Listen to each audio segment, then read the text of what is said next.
Hello प्यारे बच्चों, क्या हालचाल। हमें उम्मीद है आप सब स्वस्थ होंगे, मस्त होंगे और आप सबकी तैयारी एकदम शानदार जबरदस्त तरीके से चल रही होगी। तो स्वागत है एक बार फिर से बहुत ही शानदार से जबरदस्त से इस सेशन में। आज हम मोस्ट इम्पॉर्टेंट बिलियन चैप्टर रसायन विज्ञान के चैप्टर 1 के मोस्ट इम्पॉर्टेंट क्वेश्चन पढ़ने वाले हैं, जो आपके एग्जाम में आने की सबसे ज़्यादा संभावना है। तो एकदम शानदार तरीके से ये सीरीज चलती रहेगी चैप्टर वाइज। तो एक चैप्टर यदि एक लेक्चर में खत्म हो जाता है तो अच्छी बात है, नहीं तो 2 लेक्चर 3 लेक्चर में एकदम शानदार तरीके से खत्म करने वाले हैं। तो समय न बर्बाद करते हुए एमसीक्यू के साथ साथ सारे क्वेश्चन हम करने वाले हैं बेहतरीन तरीके से। तो आइए बढ़ते हैं फर्स्ट क्वेश्चन की तरफ। तो फर्स्ट क्वेश्चन आ चुका है, करा बिलियन की मोलरता का मात्रक। जो बिलियन होता है, बिलियन की मोलरता का मात्रक होता क्या है? तो बिलियन की मोलरता का मात्रक होता है क्या? होता है मोल प्रति लीटर। तो बिलियन की मोलरता का मात्रक होता है मोल प्रति लीटर, या इसे कैपिटल एम से क्या करते हैं, प्रदर्शित करते हैं। तो इसमें से आपका राइट आंसर क्या जाएगा, मोल प्रति लीटर। तो ऑप्शन ए हो जाएगा आपका राइट। फिर बढ़ते हैं अगले क्वेश्चन की तरफ। तो अगला क्वेश्चन कह रहा है, तापमान से प्रभावित कौन नहीं होता है? तापमान से कौन प्रभावित नहीं होता है? तो तापमान से कौन प्रभावित नहीं होता है? तो आइए जानते हैं, मोललता, मोलरता, नॉर्मलता या उपरोक्त सभी। तो इनमें से तापमान से कौन प्रभावित नहीं होता है? तो तापमान से कौन कौन प्रभावित हो सकता है? जिसमें आयतन होगा वही क्या होगा, तापमान से प्रभावित होगा। तो जिस फार्मूले में क्या होता है, जिस फार्मूले में आयतन होता है, जो फार्मूला है, कोई भी फार्मूला है, फार्मूले में क्या होगा, आयतन, आयतन होगा, आयतन यानी भी। यदि आयतन होगा तभी क्या होगा, तापमान परिवर्तन होगा। यानी टेम्परेचर में क्या होगा, तापमान में परिवर्तन होगा। यदि क्या हो, आयतन नहीं है तो तापमान में परिवर्तन नहीं, आयतन नहीं तो तापमान में परिवर्तन नहीं। तो तापमान में से कौन प्रभावित नहीं होता है? तो हमारा जो मोललता होता है, मोललता में क्या होता है, आयतन नहीं होता है। तो यानी इसका फार्मूला था मोललता का, WA गुणे 1000 बटे होता कितना है, MA गुणे WB। तो इसमें क्या है, MA गुणे WB। तो इसमें क्या है हमारा, इसमें क्या है, आयतन नहीं है, तो इसलिए क्या होगा, मोललता तापमान से प्रभावित नहीं होता है। और ये क्या होगा, मोललता तापमान से प्रभावित होता है, तो नहीं होता है। तो मतलब ये क्या होता है, ये भी होता है। यानी मोललता आपका right answer option number A हो जाएगा राइट। तो बढ़ते हैं आगे। तो अगला क्वेश्चन देखिए क्या करा बेंजीन प्लस टॉलुइन का मिश्रण क्या है? तो बेंजीन और टॉलुइन का मिश्रण आदर्श विलयन है कि अनादर्श विलयन है कि दोनों है कि कोलाइडी विलयन है? तो हमारा बेंजीन की संरचना कैसे होती है, बेंजीन की संरचना तो ऐसे ही होती है ना, ये हो गया बेंजीन और प्लस टॉलुइन, टॉलुइन में क्या आ जाएगा, इसी में क्या आ जाएगा, CH3 जुड़ जाएगा। क्या है संरचना दोनों की तरह, दोनों की क्या है, एक ही है, लेकिन क्या हो गया, बाहर से थोड़ा सा जुड़ गया है। तो इसलिए हम इसे कौन सा विलयन कहेंगे, इसे कहेंगे आदर्श विलयन। तो इसलिए कहेंगे इसे आदर्श विलयन। तो कौन सा विलयन हो गया हमारा, आदर्श विलयन हो गया। तो यानी ऑप्शन नंबर ए हो जाएगा राइट। तो हमें उम्मीद है आपको सेशन पसंद आ रहा होगा। तो बढ़ते हैं आगे। अगला क्वेश्चन देखिए क्या कर रहा है, स्थिर ताप पर गैस का दाब उसके द्रव के में विलेयता का सीधा समानुपाती होता है। स्थिर ताप पर, कोई स्थिर ताप है तो स्थिर ताप पर गैस का जो दाब है, दाब यानी P, उसके विलेयता यानी यश के क्या होता है, समानुपाती होता है।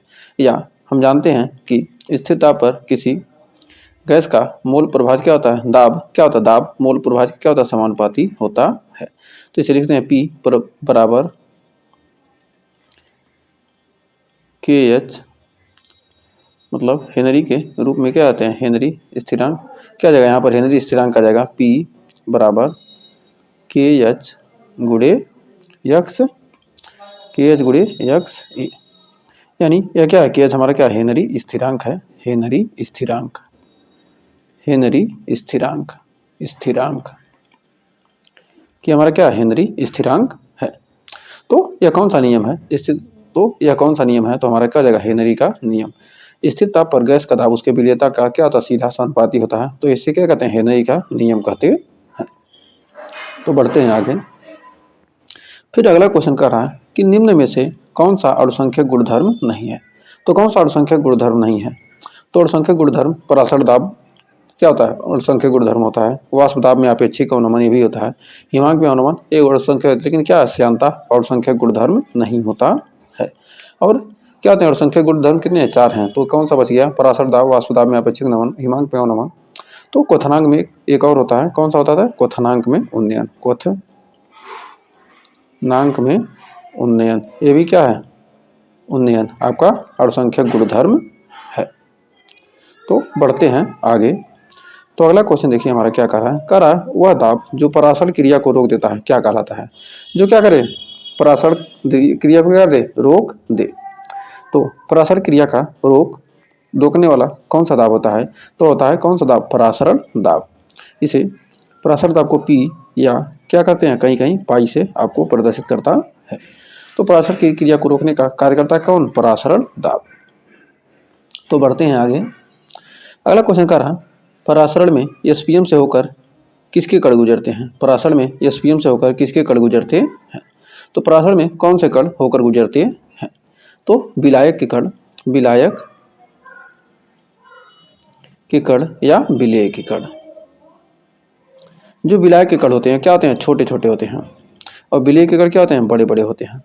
तो परासरण की क्रिया में अर्धपारगम झिल्ली से एसपीएम का full form semi permeable membrane से होकर गुजरते हैं। यानी किसके कण? विलायक के कण। यानी ऑप्शन नंबर बी हो जाएगा आपका राइट। तो बढ़ते हैं आगे। फिर अगला क्वेश्चन करा, मोलल उन्नयन स्थिरांक का मान जल के लिए कितना होता है? जो मोलल उन्नयन स्थिरांक होता है इसका मान जल के लिए कितना होता है? तो मोलल उन्नयन स्थिरांक का मान जल के लिए कितना होता है? तो यानी मोलल उन्नयन स्थिरांक को किससे बड़े करते हैं? केबी से। यानी डेल्टा टीबी बराबर कितना होता है? डेल्टा टीबी बराबर हम जानते हैं कि केबी गुणे मोललता, केबी गुणे मोललता, केबी गुणे मोललता, जहाँ केबी का मान कितना होता है? 0.52 किलोग्राम केल्विन किलोग्राम प्रति मोल। यानी 100 ग्राम जल का मोलल उन्नयन स्थिरांक कितना होता है? 0.52।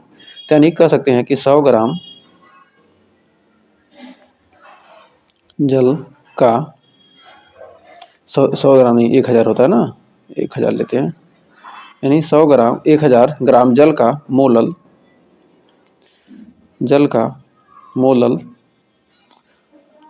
उन्नयन स्थिरांक, मोलल उन्नयन स्थिरांक कितना होता है? 0.52 किलोग्राम प्रति मोल, केल्विन किलोग्राम प्रति मोल। केल्विन किलोग्राम प्रति मोल कौन सा है हमारा? 0.52। यानी ऑप्शन नंबर डी हो जाएगा यहाँ पर राइट। तो बढ़ते हैं इसी के साथ अगले क्वेश्चन की तरफ।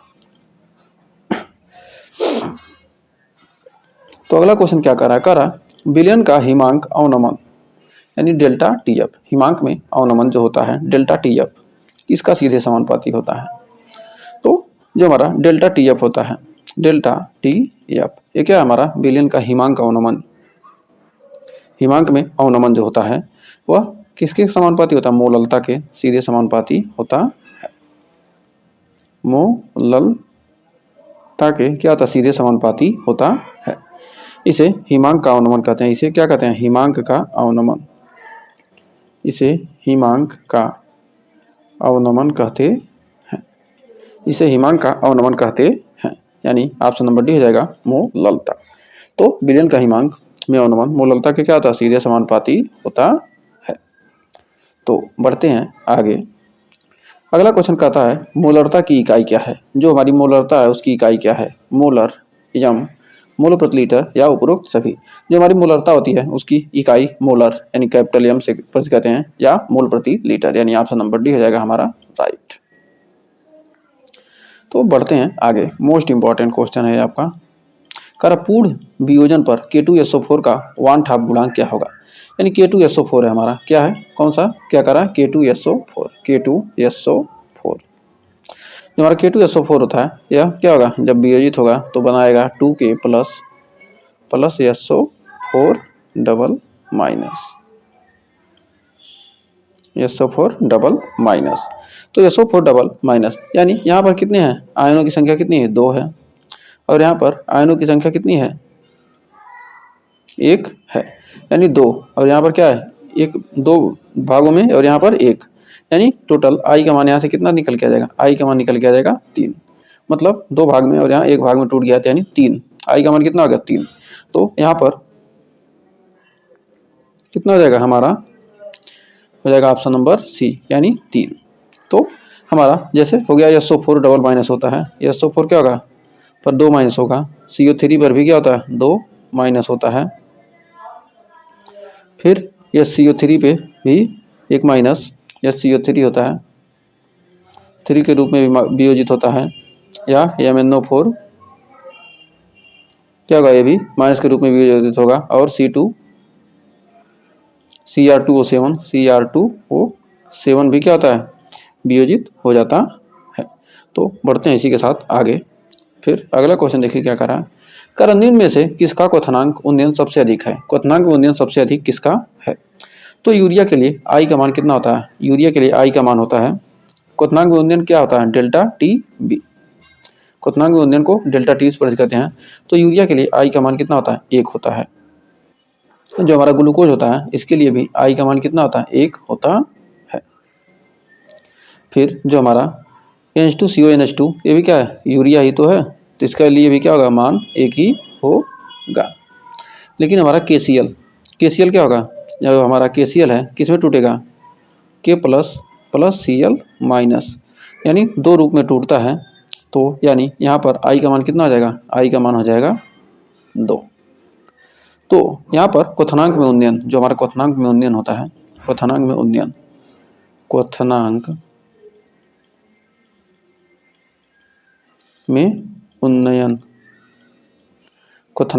उन्नयन यानी डेल्टा टीबी क्या होता है, हिमांक अवनमन, क्वथनांक में उन्नयन डेल्टा टीबी। एक सेकंड, इसको थोड़ा सा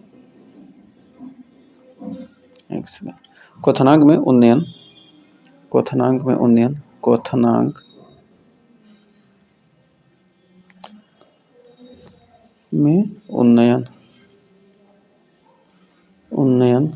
फिर हिमांक में अवनमन,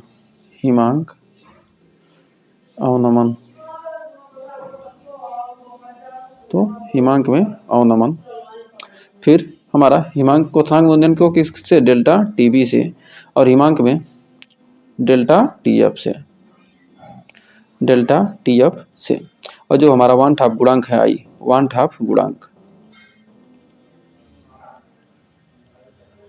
1/2 गुणक, यह कहता है क्या आई। तो यदि क्या होगा आई का मान बढ़ेगा, तो क्वथनांक में उन्नयन का मान भी क्या होगा बढ़ेगा, और फिर हमारा जो हिमांक में अवनमन भी क्या होगा बढ़ेगा, और प्रेशर भी क्या होगा हमारा बढ़ेगा। तो क्वथनांक में उन्नयन बढ़ेगा तो क्या होगा, क्वथनांक भी बढ़ेगा, यदि क्वथनांक में उन्नयन बढ़ रहा है तो क्वथनांक भी बढ़ेगा, क्वथनांक में उन्नयन बढ़ेगा तो क्वथनांक बढ़ेगा। और यदि हिमांक में अवनमन होगा तो हिमांक क्या होगा घटेगा, हिमांक क्या होगा, हिमांक घट जाएगा। यदि हिमांक में अवनमन होता है तो हिमांक क्या होता है घटता है, तो हिमांक में अवनमन होगा, अवनमन बढ़ेगा तो हिमांक क्या हो जाएगा घट जाएगा, तो हिमांक क्या होता है घट जाता है। तो हिमांक क्या होगा टीएफ घटेगा, प्रेशर बढ़ेगा तो क्या होगा, प्रेशर बढ़ रहा है, 1/2 गुणांक बढ़ रहा है, तो हमारा क्या हो रहा है क्वथनांक बढ़ रहा है, और हिमांक क्या हो रहा है घट रहा है, क्वथनांक बढ़ रहा है, हिमांक क्या हो रहा है घट रहा है। तो यहाँ पर हमारा क्या कह रहा है किसका क्वथनांक में उन्नयन अधिक है, तो क्वथनांक में उन्नयन किसका अधिक है, तो आई बढ़ा तो टीबी बढ़ा, तो यानी हमारा ऑप्शन नंबर डी हो जाएगा राइट। तो ऑप्शन डी हो जाएगा राइट। हमें उम्मीद है यहाँ तक कोई डाउट नहीं होगा। तो बढ़ते हैं आगे। निम्न विलयन में किसका पराशर दाब सबसे कम होता है, जो विलयन दिया गया है इसमें पराशर दाब किसका सबसे कम अधिक होगा। तो NaCl ये टूटेगा तो कितना बनाएगा 2 आयन, यह कितने आयन में टूटेगा 2 आयन में। फिर BaCl2 ये भी क्या होगा Ba + 2Cl माइनस, यानी 3 आयन में टूटेगा, ये 3 आयन। फिर हमारा K2SO4 2K + SO4 माइनस, ये कितने आयन में, 3 आयन में, ये 3 आयन में टूटेगा। फिर अगला है हमारा Al2SO4 का होल थराइस, यानी Al2 2Al प्लस और SO3 यानी 3 SO4 माइनस, तो ये 3 में टूटेगा, यानी टोटल कितने, 5 आयन। ये कितने हो जाएंगे, 5 आयन, ये 5 आयन में टूटेगा। तो यानी आई का मान क्या होता है, बढ़ता है। आई का मान क्या होगा, घटेगा। तो क्या होगा, प्रेशर भी घटेगा, यानी परासर दाब घटेगा। तो परासर दाब किसका कम होता है, तो आई का मान सबसे कम कितना है, ए का, तो इसलिए हो जाएगा ऑप्शन नंबर ए राइट। तो बढ़ते हैं इसी के साथ अगले क्वेश्चन की तरफ। तो देखिए अगला क्वेश्चन क्या कह रहा है, तो बहुत ही शानदार क्वेश्चन आ चुका है। तो कह रहा समपरासरी विलयनों के समान होते हैं क्या। जो समपरासरी विलयन होते हैं उनके परासर दाब क्या होते हैं, समान होते हैं। तो अब तक तो हमने क्या पढ़ा है, MCQ। अब पढ़ते हैं क्वेश्चन। तो क्वेश्चन बहुत ही शानदार है। अब थ्योरेटिकल क्वेश्चन पढ़ेंगे एकदम शानदार तरीके से। करा 20 ग्राम यूरिया का 180 ग्राम जल में घोला गया। क्या करा, 20 ग्राम यूरिया को हम क्या करते हैं, 180 ग्राम जल में घोलते हैं। तो प्राप्त विलयन, जो हमारा विलयन प्राप्त होगा, तो 20 ग्राम यूरिया को हम 180 ग्राम जल में क्या करते हैं, घोलते हैं। तो प्राप्त विलयन का भार प्रतिशत ज्ञात कीजिए। तो यानी हमारा जो 20 ग्राम यूरिया है, यह कितना दे दिया, WA, और 180 ग्राम जल में घोला गया, तो यानी WB, मतलब WA और WB मिल गया। तो WA, इसका हल लिखेंगे, WA बराबर दिया कितना, 20 ग्राम। WA हमारा 20 ग्राम है और WB हमारा कितना है, 180 ग्राम। WB हमें मिल गया। अब WB मिल गया, तब हम भार प्रतिशत यहाँ से निकालेंगे। भार प्रतिशत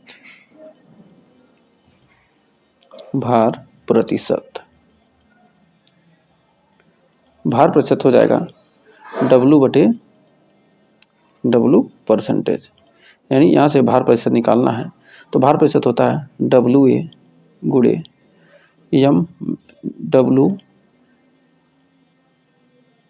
ये गुणे WA प्लस WB गुणे 100, यानी भार प्रतिशत पूछ रहा है ना, प्राप्त विलयन का भार प्रतिशत पूछ रहा है। तो भार प्रतिशत हो जाएगा 20 बटे क्या हमारा W, तो हमारा भार प्रतिशत यहाँ निकल के आ जाएगा, WA कितना है, 20 बटे 20 प्लस 180 गुणे 100। तो यहाँ से निकल के आ जाएगा 20 बटे 200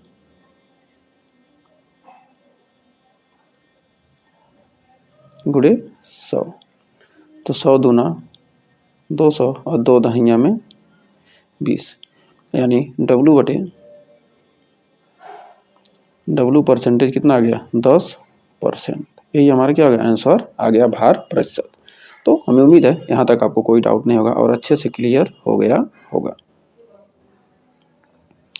तो बढ़ते हैं अब आगे अगले क्वेश्चन की तरफ अपने। तो हमें उम्मीद है इस क्वेश्चन को कोई डाउट नहीं होगा, आसानी से 1-2 नंबर आपको एग्जाम में दिला सकता है।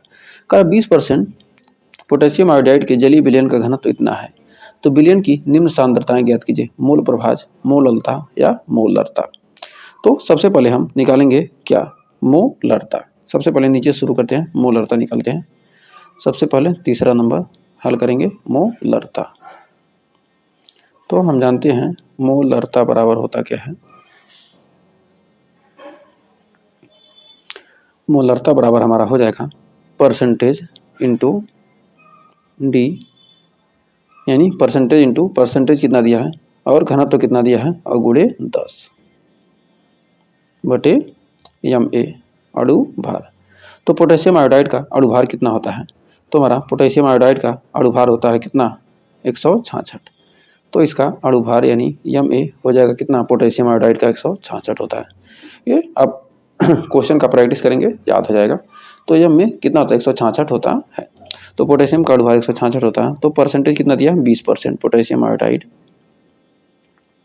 और जो घनत्व होता है हमारा, जो जल का घनत्व दिया कितना दिया है 1 जो जली सॉरी विलयन का घनत्व दिया है 1.72 गुणे 10 और अनुभार कितना है 166। तो 166 है। तो इन तीनों को गुणा करेंगे 172 दूना कितना हो जाएगा 72 दूना 144 यानी 112 यानी 344 344 और 2 अंक दशमलव है तो 20 344 बटे 166 344 बटे 166। इसको हल करेंगे तो आ जाएगा 2.0 आ जाएगा 2.07 या। तो ये आपका आंसर निकल कर आ गया। तो फर्स्ट क्वेश्चन का आंसर हमने निकाल लिया। तीसरे पॉइंट का आंसर हमने क्या किया, निकाल लिया आसानी से। अब हमारा फर्स्ट का निकालेंगे मोल प्रभाज। अब आइए मोल प्रभाज निकालते हैं। मोल प्रभाज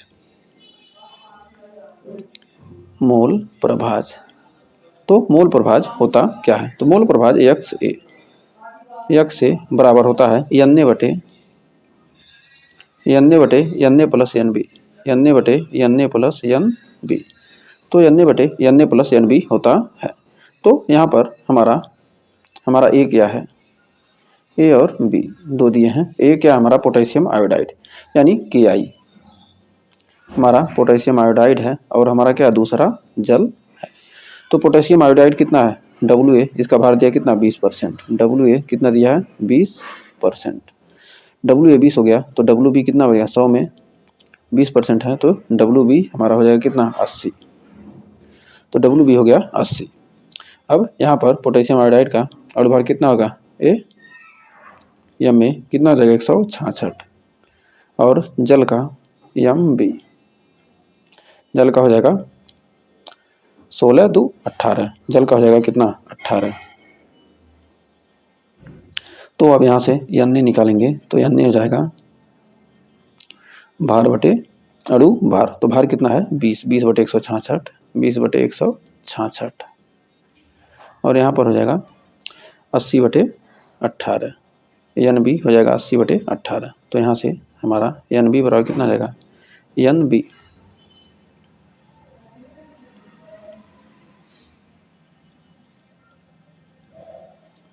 यहाँ से हमारा निकल के आ जाएगा NB हो जाएगा 80 बटे 18। NB हमारा 80 बटे 18 आ गया। तो यहाँ से हमारा XA कितना आ जाएगा 20 बटे 66 20 बटे 166 बटे Na का मान कितना है हमारा 20 बटे 166 20 बटे 166 प्लस NB का मान कितना है 80 बटे 18 80 बटे 18। तो अब यहाँ पर हम भाग देते हैं तब कितना आएगा। तो यदि हम क्या करते हैं 20 में 166 का भाग देंगे कितना आएगा, जल्दी से आप लोग सभी लोग भाग दीजिए। 20 में क्या कीजिए 20 भागा 166 कितना जाएगा, यहाँ से आपका निकल जाएगा XA बराबर 0.12 अपान यहाँ से निकल के आ जाएगा कितना, अब हमारा 0.12 ये भी हो जाएगा 0.12 प्लस यहाँ से कितना निकलेगा हमारा 80 बटे 18 जोड़ेंगे 80 में 18 का भाग देंगे 80 भागा कितना 18 तो कितना आ जाएगा 4.44। अब इनको जोड़ेंगे तो हमारा 0.12 भागा कितना आ जाएगा 4.44 में कितना जोड़ना है हमें जोड़ना है 0.12 तो आ जाएगा 4.56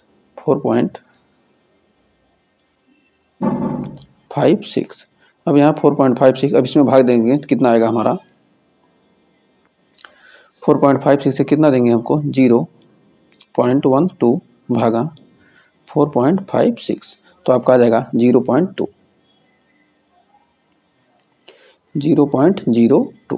तो 0.02 आपका यहाँ पर मोल प्रभाज निकल कर आ जाएगा। तो 0.02 ये आपका क्या हो गया आंसर निकल कर आ गया। तो हमें उम्मीद है यहाँ तक आपको कोई डाउट नहीं होगा और अच्छे से क्लियर हो गया होगा। तो मूल प्रभाज आपने क्या किया, आसानी से निकाल लिया। तो मूल प्रभाज आपका निकल गया। अब हमारा अगला कौन सा है, अब मोललता निकालेंगे। तो हमारा कितना, दूसरा वाला अब मोललता ये निकालते हैं। तो यदि आपको यहाँ लगता है कि जगह कम पड़ रही है तो चलिए रहने दीजिए यहीं पे। तो अब निकालेंगे मोललता, तीसरा पॉइंट, दूसरा पॉइंट हमारा मोललता है। दूसरा पॉइंट है मोललता, मोललता। अब मोललता निकालेंगे तो मोललता होता है WA गुणे 1000 बटे MA गुणे WB। और यहाँ पर क्या था, हमारा मोलरता था। तो मोलरता का परसेंटेज डी से हमने क्या किया, घनत्व से निकाल लिया। अब मोलरता निकालेंगे तो WA हमारा कितना है, WA का मान कितना है हमारा 20 है, और गुणे 1000 बटे MA का मान जो हमारा 166 है, पोटेशियम आयोडाइड का अणुभार कितना 166 गुणे कितना है हमारा WB कितना है 80 है। तो यहाँ से हम भाग देंगे, तो 8 से भाग देंगे तो हमारा कितनी बार जाएगा, 250 बार में।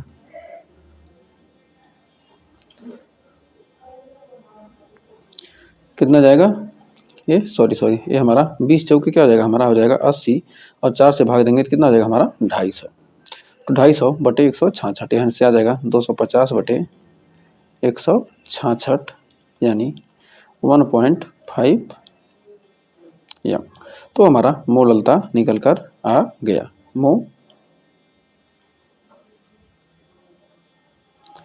तो मोललता निकल कर आ गया। तो हमारा मोल प्रति किलोग्राम, मोललता हमारा क्या हो गया, मोललता मोल प्रति किलोग्राम निकल कर आ गया। तो हमारा क्या हो गया, मोललता आसानी से हमने क्या किया, निकाल लिया। तो मोललता क्या हो गया हमारा, आसानी से निकल गया। तो मोललता मोल प्रति लीटर में होता है, जो कि हमारा क्या होता है, मोललता किस में होता है, मोल प्रति किलोग्राम में। तो मोल प्रति किलोग्राम हमारा क्या आ गया, मोललता निकल कर आ गया। तो हमें उम्मीद है यहाँ तक आपको कोई डाउट नहीं होगा और अच्छे से क्लियर हो गया होगा। तो अब बढ़ते हैं इसी के साथ अगले क्वेश्चन की तरफ। तो देखिए अगला क्वेश्चन हमारा क्या कह रहा है। तो अगला क्वेश्चन हमारा क्या कह रहा है, तो बहुत ही शानदार अगला क्वेश्चन है।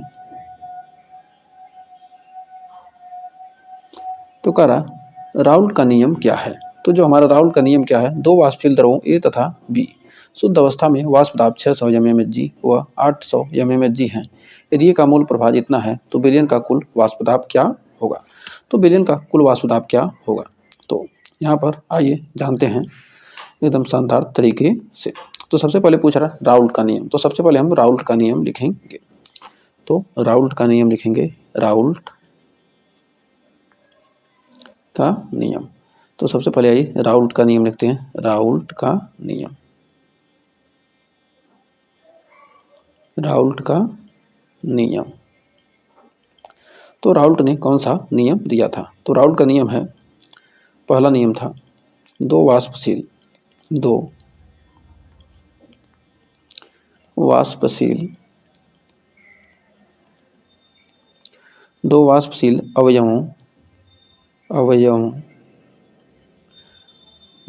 अवयवों A व B के मिश्रण में, A व B के मिश्रण में दो वाष्पशील अवयवों A व B के मिश्रण में उनके आंशिक वाष्प दाबों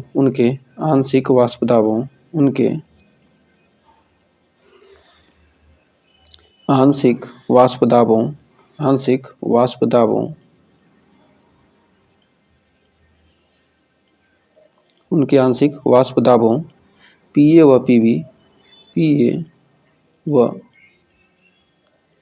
PB का योग PA व PB का योग विलयन के कुल वाष्प दाब P के बराबर होती है। विलयन के कुल वाष्प दाब के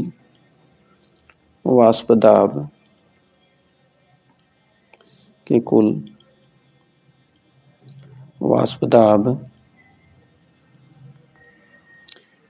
P के बराबर होती है। कुल वाष्प दाब के बराबर होती है।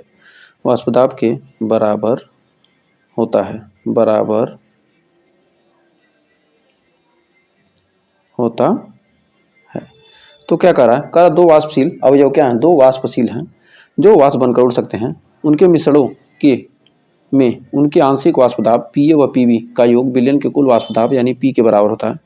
यानी P बराबर होता है Pa plus Pb, Pa plus Pb। तो ये हमारा क्या हो गया? फार्मूला निकल कर आ गया। अब दूसरा पॉइंट इसमें कह रहा है, तो विलयन में किसी वाष्पशील अवयव का वाष्प दाब, मतलब विलयन है, इसमें कोई वाष्पशील अवयव है, तो विलयन में किसी वाष्पशील अवयव का वाष्प दाब विलयन में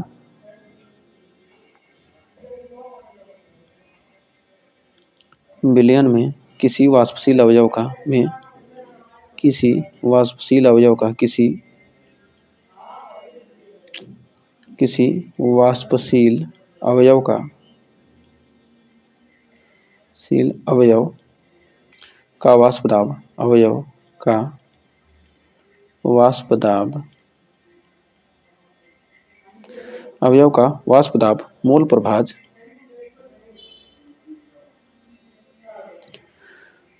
वाष्प दाब मोल प्रभाज यक्स का सीधा समानुपाती होता है। मोल प्रभाज का सीधा समानुपाती होता है।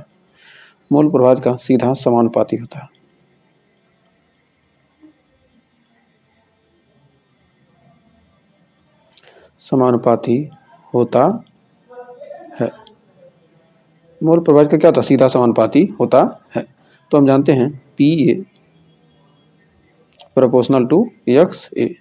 यदि विलयन A है तो Pa XA, व यदि Pb है तो Pb प्रोपोर्शनल टू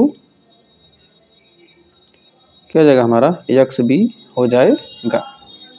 तो Pb प्रोपोर्शनल टू हमारा क्या होगा? XB हो जाएगा। तो हम इसको लिख सकते हैं Pa बराबर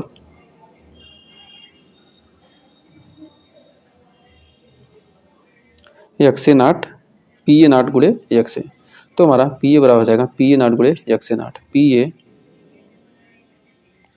नाट गुणे XA, वह हो जाएगा Pb बराबर Pb नाट इंटू XB। तो ये हमारा क्या हो गया? दो फार्मूले निकल कर आ गए। तो हमारा क्या हो गया? ये हमारे आंशिक दाब क्या होते हैं? विलयन के वाष्पशील अवयव का वाष्प दाब क्या होता है? मोल प्रभाज के समानुपाती होता है।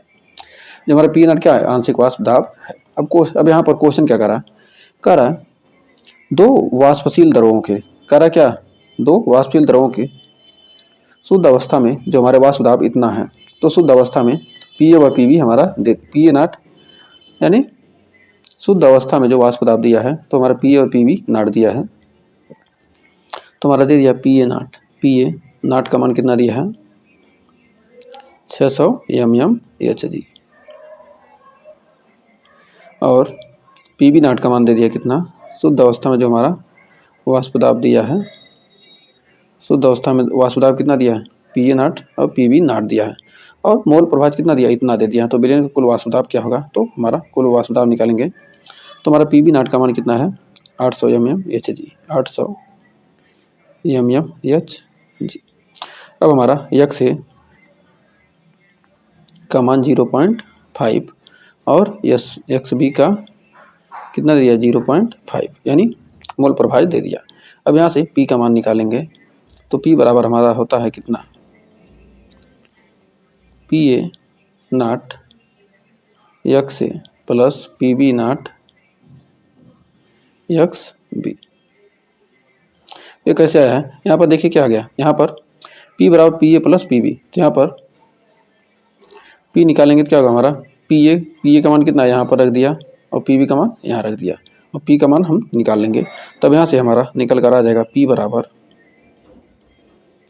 600 गुणे 0.5 प्लस 8 गुणे 800 गुणे 0.5।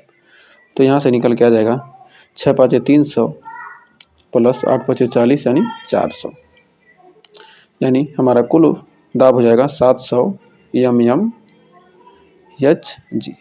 तो P का मान हमारा निकल कर यहाँ से आ गया एकदम शानदार तरीके से। तो हमें उम्मीद है यहाँ तक आपको कोई डाउट नहीं होगा और अच्छे से क्लियर हो गया होगा। तो बढ़ते हैं इसी के साथ अगले क्वेश्चन की तरफ। तो देखिए अगला क्वेश्चन क्या कर रहा है, मोललता व मोलरता की परिभाषा व सूत्र लिखें। मोललता व मोलरता की परिभाषा और सूत्र लिखिए। तो मोललता क्या होता है और मोलरता क्या होता है, इनकी परिभाषा लिखने हैं और सूत्र लिखने हैं। तो आइए देखते हैं।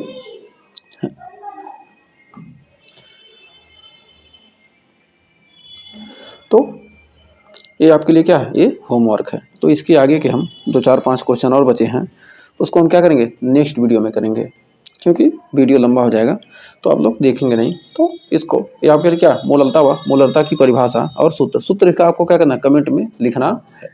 और हम नेक्स्ट वीडियो में इसको, ये सारे क्वेश्चन, बहुत सारे क्वेश्चन अभी पड़े हुए हैं, तो इन सभी क्वेश्चनों को हम क्या करेंगे, बहुत ही शानदार तरीके से हल करने वाले हैं। तो एकदम आप लोग वीडियो को ज़्यादा से ज़्यादा शेयर कीजिएगा और सेशन पसंद आए तो सेशन को लाइक शेयर जरूर कीजिएगा। और फिजिक्स का भी ऐसे इंपॉर्टेंट क्वेश्चन लेकर हम आने वाले हैं। तो आज के लिए बस इतना ही, मिलेंगे नेक्स्ट वीडियो में, तब तक के लिए टेक केयर।